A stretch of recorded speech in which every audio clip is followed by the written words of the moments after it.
መቀበል ከተቀበልሽ በኋላ ደግሞ የሰው ቤት ሰራተኛ ስለሆነች ወይንም ደግሞ አማርኛ የተጣመመ ወይንም የገጠር ልጅ ስለሆነች ስለምትናገርሽ አንቺ ትክክል ነሽ እና አንቺ እሷ ቀጥራሽ ነው፣ ገንዘብ ሰጣሽ ነው።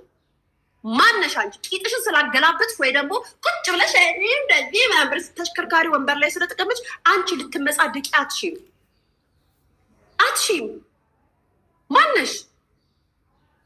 ሰው ሲናገራቸው እኛ እንደዚህ ምናምን ስንቱን አስለቅሳችኋል። ተከርኖ ይብሰል። ስንቱን አንደበት አዘግታችኋል። እድሜ ለሄለን በታትናችኋለች፣ ብትንትናችሁን አውጥታችኋለች።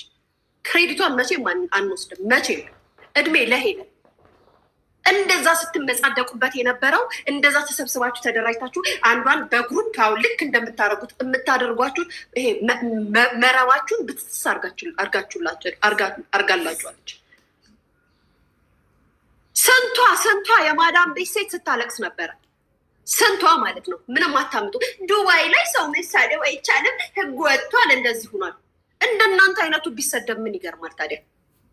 ስትሰርቁስ ድምፅ ሪከርድ አታደርጉም ትላላችሁ ብር ስትቀበሉ። ከዛም ድምፅ ሪከርድ እንዳረጓችሁ ስታውቁ ወንጀል ነው ብላችሁ ላችሁ ታሳስሯችኋላችሁ። ከዛም የተናደደች ምንም የማታቅድሙታ ምንም አታቅም፣ ምንም ጭንቅላት የላትም። በቃ እንደዚህ ብላ እንደዚህ አርጋኝ ይችል ማብራት ስናገር ወዲያው ሲጅን ለማስወርወር ትሯራጣላችሁ። ትክክል ናችሁ።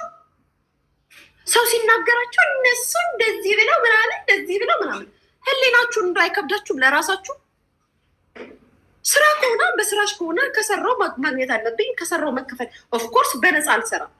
ኦፍኮርስ ስታዘዝሽ ወይም ስሰራ ብር ላገኝ ነው። ምክንያቱም ስራዬ ከሆነ ከምትሰጭኝ ላይ 100% የኔ ነው። ሀቅና ቂቃውን ስነግርሽ ግን ደግሞ ሰርቼ ላስረክብሽ ግዴታዬ ነው።